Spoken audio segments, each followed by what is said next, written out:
The stars gleamed brightly over Earth's northern hemisphere, a serene cosmic tapestry masking the chaos about to unfold. Dr. Amelia Drake, a brilliant yet eccentric astrophysicist, stood on the observation deck of the Arcadia Research Station. Her mismatched socks were a small rebellion against the sterile order of her surroundings, but her mind was anything but chaotic. Tonight, something unprecedented had occurred. A communication from the Galactic Accord, the governing body of interstellar civilizations, had arrived, requesting a diplomatic exchange with humanity. For decades, humans had been viewed as the oddball species of the galaxy, unpredictable and notoriously difficult to integrate into the Council's harmonious ways. This latest overture seemed more an experiment than a genuine olive branch. The room buzzed with excitement as Amelia's colleague, Dr. Leo Carter, paced back and forth, clutching a printed transcript of the alien communique. "Amelia, do you even understand what this means?" he asked, his voice trembling with equal parts awe and disbelief. "Of course, Leo. It means the Galactic Accord is finally taking us seriously," Amelia replied, tapping her chin thoughtfully. "Either that, or they're testing how badly we can screw this up." The invitation was bizarrely straightforward: send a delegation to the Council's orbiting station for an exchange of intellectual insights. The subtext, however, was clear. This wasn't about diplomacy. It was about curiosity. The Galactic Accord had grown weary of asking humans to participate in their experiments or policy discussions, as these inevitably unraveled in ways no one could anticipate. Still, hope lingered that humans might finally demonstrate their capability to function within the Council's framework. The problem? Earth's leadership had nominated Amelia and Leo to lead this delegation, banking on their unorthodox thinking to impress the aliens. Amelia wasn't sure if that was a compliment or a veiled insult. Hours later, the pair found themselves aboard a sleek, silvery shuttle ascending to the Council's orbiting station, Viridian Nexus. Amelia's stomach churned, not from the ascent, but from the weight of representing humanity to beings whose intellect surpassed anything Earth could fathom. "This is a mistake," Leo muttered, gripping his seat's armrests. "We're scientists, not diplomats." "Exactly why they chose us," Amelia said. "If things go sideways, we're less likely to care about protocol and more likely to improvise." The Viridian Nexus was a marvel of extraterrestrial architecture, a crystalline sphere suspended in the void, radiating a soft, kaleidoscopic glow. As they disembarked, Amelia and Leo were greeted by Zorith, a gelatinous being whose body shimmered like liquid mercury. Or rather, its voice resonated directly in their minds, an unsettlingly intimate method of communication. "Welcome, representatives of Earth," Zorith intoned. "You are here to contribute to our discourse on the principle of universal stability." Amelia raised an eyebrow. "Universal stability? That's broad." "Indeed," Zorith replied, with what might have been the telepathic equivalent of a sigh. "Your unpredictable species has a unique perspective on entropy and resilience. We are eager to understand it." As they were led into a grand chamber filled with delegates of every conceivable shape and size, Amelia couldn't shake the feeling that humanity was being set up for failure. The room was arranged in a circular fashion, with each species presenting their insights in turn. One delegate, a crystalline entity, described how their people maintained order by eliminating randomness. Another, a plant-like being, explained their society's rigid adherence to generational memory. When it was Earth's turn, Amelia stood, her heart pounding. "We appreciate the invitation," she began, eyeing the room of alien intellects. "Humans are, admittedly, not the best at maintaining stability. Our history is a litany of mistakes, wars, and catastrophes." Leo shot her a horrified look, but she pressed on. "But that's precisely why we thrive. Every time the universe throws chaos our way, we adapt. We learn. Our strength isn't in avoiding entropy, it's in embracing it." A hush fell over the room, punctuated only by the faint hum of the Nexus's systems. The delegates exchanged glances, or whatever the equivalent was for species without eyes. Zorith's shimmering form quivered, a sign of intrigue. "Fascinating," he said. "Would you demonstrate this, Adaptability? Amelia hesitated. You want us to perform a live experiment? Precisely, Zorith said, his voice tinged with anticipation. A controlled scenario, with variables you cannot predict. Leo paled. That sounds like a recipe for disaster. Exactly, Zorith replied, almost gleefully. Moments later, Amelia and Leo found themselves in a simulated environment, a holographic projection of an alien city under siege. Their objective was to stabilize the situation using only the tools at hand. The tools, as it turned out, were an assortment of mismatched objects: a rubber chicken, a bucket of water, and a handful of colorful marbles. Amelia burst out laughing. They're testing us with a joke. Or they genuinely think this is how we solve problems, Leo said, picking up the rubber chicken with a mix of amusement and despair. The simulation roared to life, with alien bystanders screaming in terror as holographic chaos unfolded. Amelia's mind raced. The tools were absurd, but she understood the test wasn't about practicality. It was about creativity. She grabbed the marbles and tossed them onto the ground, creating a distraction that allowed her to gather the panicked bystanders into a safer area. Meanwhile, Leo used a bucket of water to short-circuit an advancing robotic menace. By the time the simulation ended, the alien delegates were visibly stunned.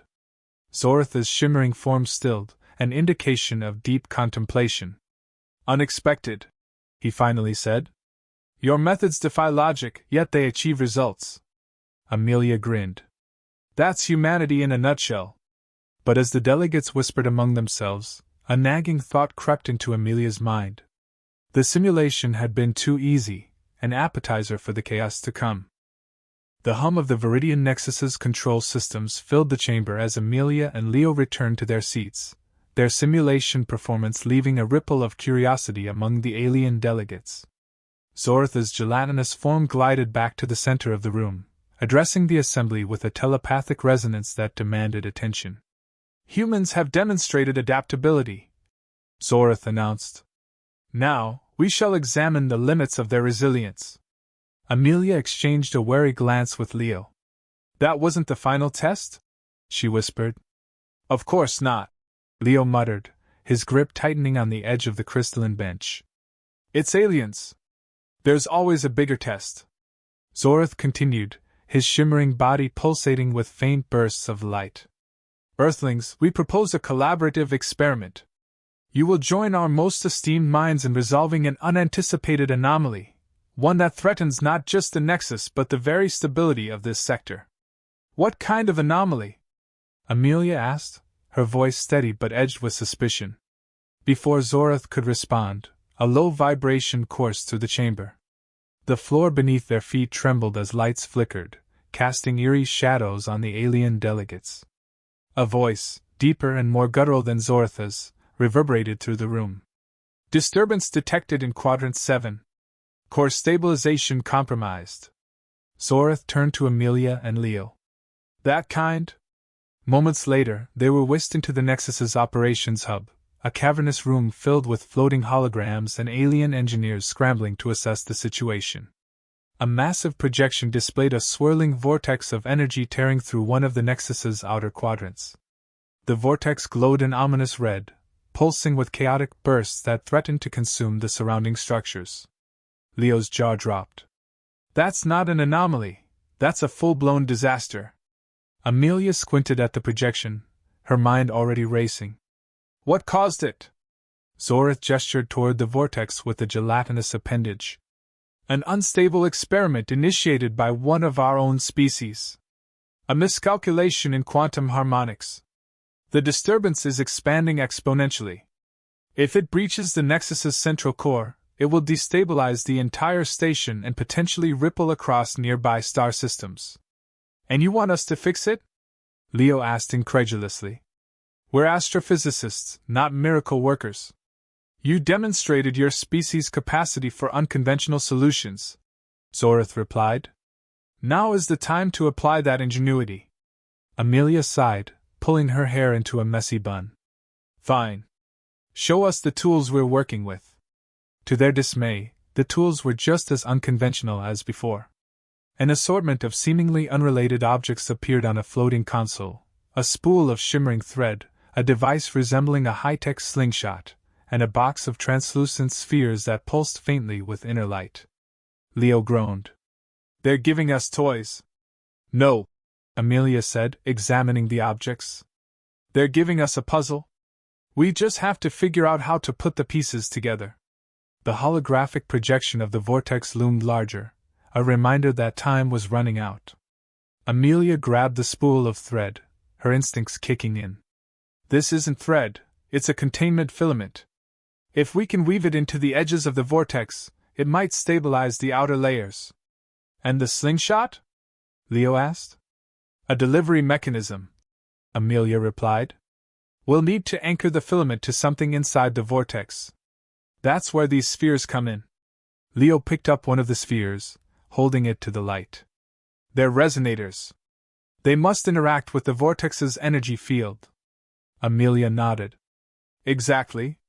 If we can match the resonance frequency of the vortex, we can disrupt its expansion long enough to contain it." "Great," Leo said. "But how do we do that without getting sucked into the thing?" "That," Amelia admitted, "is the tricky part."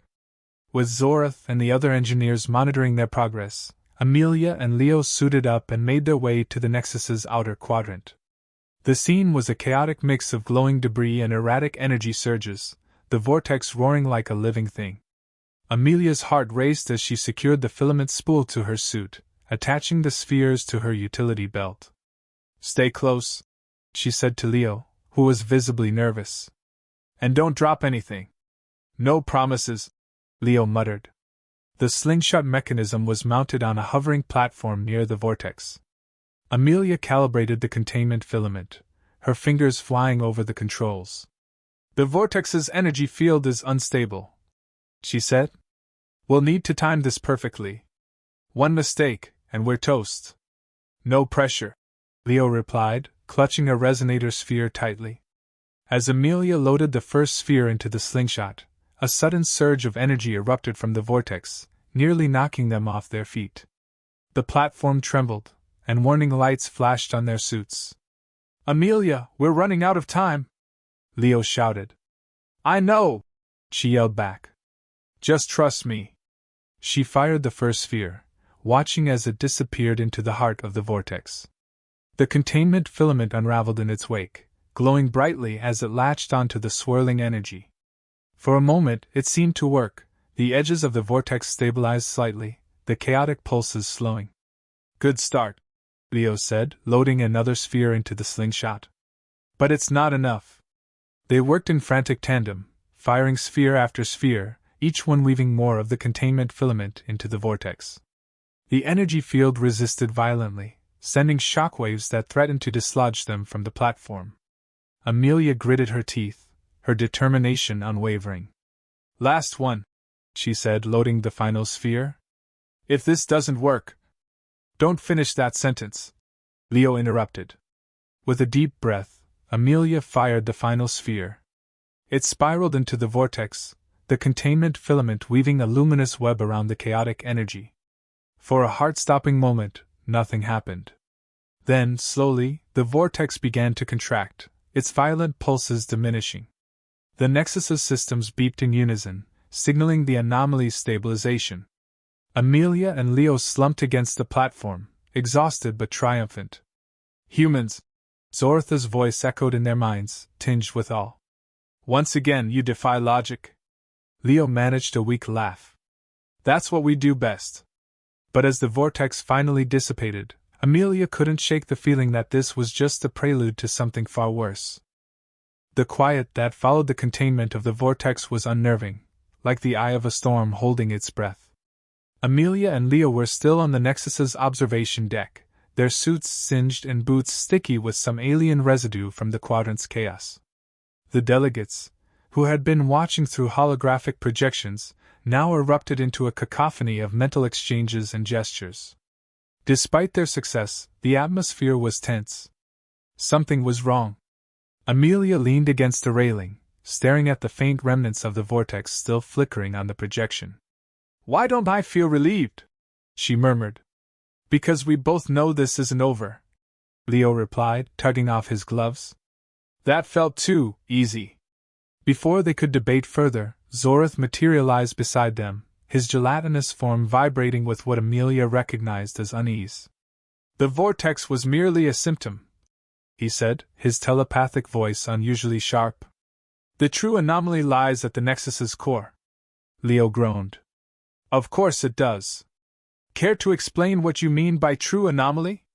Zorith extended a shimmering appendage toward the main holographic display. It zoomed in on the central core of the station, revealing a pulsating sphere of radiant energy. At first glance, it appeared stable, but closer inspection showed fractures spreading across its surface, leaking threads of multicolored light. This is the quantum nexus core, Zorith explained. It powers our station, stabilizes this sector of space, and anchors our existence to this dimension. The vortex destabilized it, and now the fractures are growing. If it collapses, Amelia finished his thought grimly, the entire station goes down, along with everyone in it. Not just the station, Zorith corrected. The core's collapse will create a cascade effect, unraveling the dimensional fabric of this region. Multiple star systems could be destroyed. Amelia exchanged a look with Leo. No pressure, right? Zorith's form rippled, perhaps the alien equivalent of a nervous shrug. Your ability to solve unpredictable problems is our best hope. The council delegates are already arguing over solutions, but none agree on a course of action. If we delay, the fractures will reach a critical point. And what about you? Leo asked. You're clearly smart. Why can't you fix it? Our technology was not designed for such chaotic variables, Zorith admitted. Your methods, while illogical, are precisely what we require. Amelia took a deep breath, the weight of the situation pressing down on her. All right, she said. Show us the core. The journey to the quantum nexus core felt like descending into the heart of a living entity. They passed through gleaming corridors filled with pulsating light and a low-frequency hum that vibrated in their bones. Zorith led the way, his gelatinous body oozing through narrow passages like mercury. Finally, they reached the core chamber. It was breathtaking and terrifying. The core floated in the center of the room, a massive sphere of radiant energy crisscrossed with fractures. Each crack pulsed like a heartbeat, leaking strands of light that danced and writhed in the air like ghostly ribbons. Amelia stepped forward, shielding her eyes from the brilliance. How do we even approach something like this?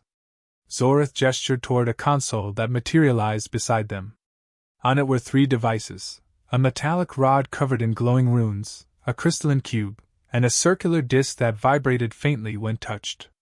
These are stabilizing artifacts from various council civilizations, Zorith explained.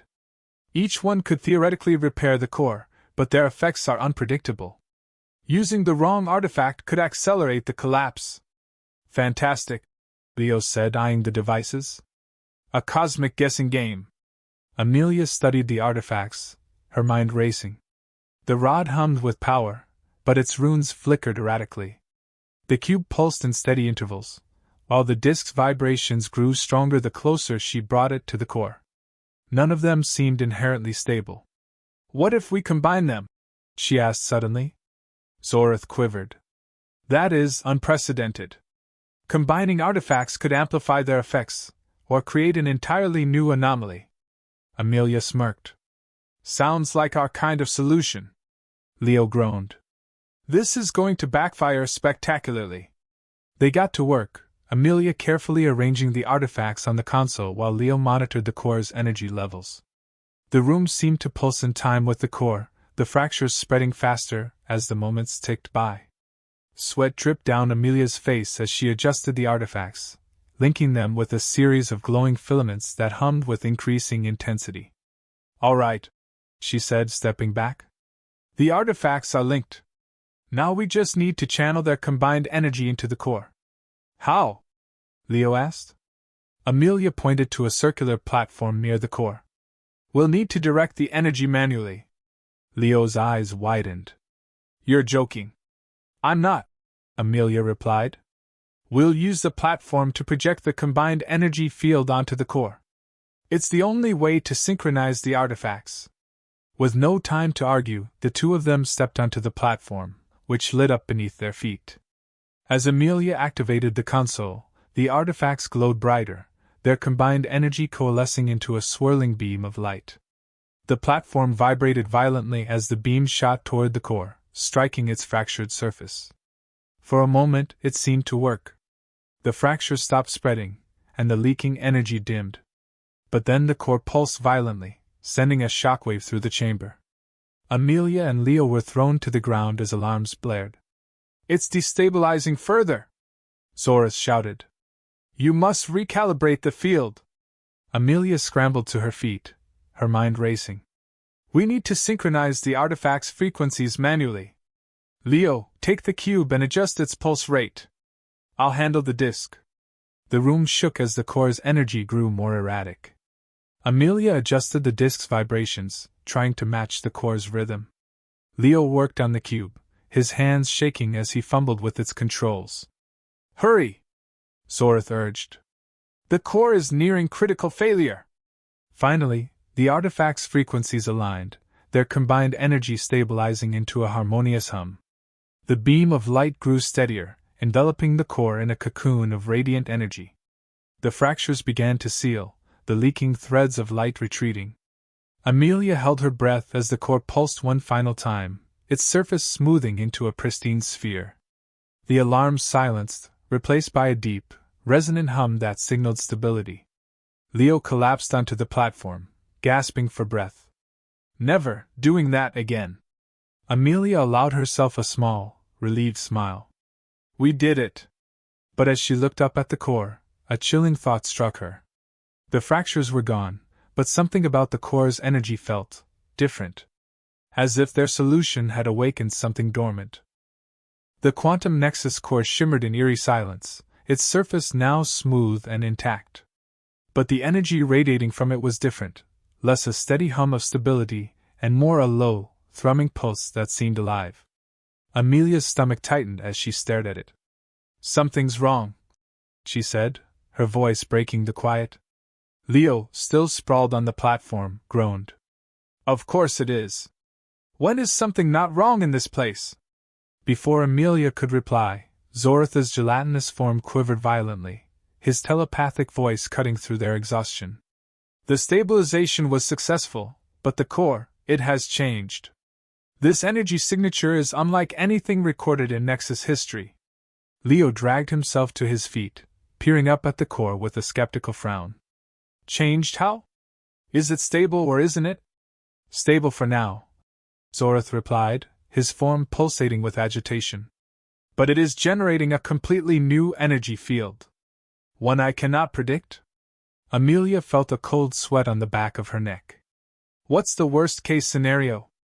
Zorith hesitated, his light dimming momentarily.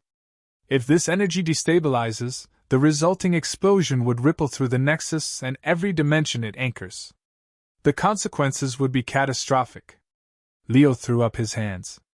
"So we just fixed this thing, and now you're telling us it's a ticking dimensional time bomb?" Amelia shook her head. "We don't know that yet. Let's not panic until we figure out what we're dealing with." But even as she said it, the core began to pulse faster, its light shifting from a soft glow to a jagged, erratic brilliance. The chamber's walls vibrated in response, and the platform beneath their feet trembled. "Too late for no panic!"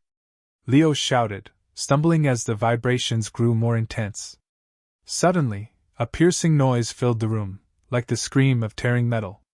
The core's light flared, and then, to everyone's shock, it began to shift. A massive tendril of energy unfurled from its surface, reaching out like a living thing. Amelia's heart raced. "Zorith, what is that?" "I do not know," Zorith admitted, his voice trembling. "The core is reacting. As though it is aware of our presence." The tendril moved with deliberate purpose, sweeping across the room. It wasn't random or chaotic, it was searching. Testing. Amelia backed away, her instincts screaming that they were no longer dealing with an inert machine. "The core isn't just a power source anymore," she said, her voice low with realization. It's sentient. Leo's eyes widened. Sentient? You mean it's alive? Before she could answer, the tendril lashed out, striking the console they had used to stabilize the core. Sparks flew as the console disintegrated, leaving behind only molten slag. The tendril retracted, but the core began to pulse even faster, its light intensifying. It's assessing us, Amelia said. And it doesn't trust us. Zoratha's voice was laced with panic. If the core perceives us as a threat, it may accelerate its destabilization. You must find a way to communicate with it, to show it we mean no harm. Amelia stared at him, incredulous. How are we supposed to communicate with a glowing death orb? Leo snapped his fingers. The artifacts. They're still linked to the core, right? Maybe we can use them to send a message. Zorath nodded. The artifacts are attuned to the core's energy field. It is possible they could serve as a conduit for communication. Amelia glanced at the artifacts, still humming faintly on the console. It's worth a shot. But what do we even say to it? Leo shrugged. How about please don't kill us? Ignoring him, Amelia grabbed the crystalline cube, feeling its steady pulse in her hands. We need to project something simple. A signal of cooperation. She placed the cube on the platform and adjusted its settings, aligning its frequency with the core's energy field. The tendril lashed out again, this time brushing against the platform, sending a wave of heat across the room. Amelia flinched but held her ground. Work with me, Leo, she said, her voice firm. Take the disc and amplify the signal. We need to show the core we're trying to help. Leo hesitated but grabbed the disc, his hands trembling. Together, they synchronized the artifacts, their combined frequencies creating a faint, harmonic tone that resonated through the chamber. The core's erratic pulsing slowed, its tendril pausing midair. Amelia took a deep breath, her heart pounding. It's listening, Zorath chimed in. Maintain the resonance. Try projecting an intention, cooperation, peace. Amelia closed her eyes, focusing all her thoughts on a single idea. We're here to protect you. We mean no harm. The harmonic tone grew louder, filling the chamber with a soothing hum. The tendril retreated slightly, and the core's light softened. For a moment, it seemed to accept their message. But then, without warning, the core flared violently, and multiple tendrils erupted from its surface, writhing like angry serpents. It's rejecting the signal, Zorath cried. The core perceives deception. Amelia's mind raced. What were they missing? Why was the core reacting this way? Then it hit her. It doesn't trust us because we tried to fix it without understanding it. We need to show vulnerability, not control. What does that even mean? Leo shouted, dodging a tendril that came dangerously close. It means we need to let the core see us as equals, not threats. Amelia grabbed the rod, the final artifact, and activated it. The runes glowed brightly as she held it up toward the core. I'm deactivating the containment protocols.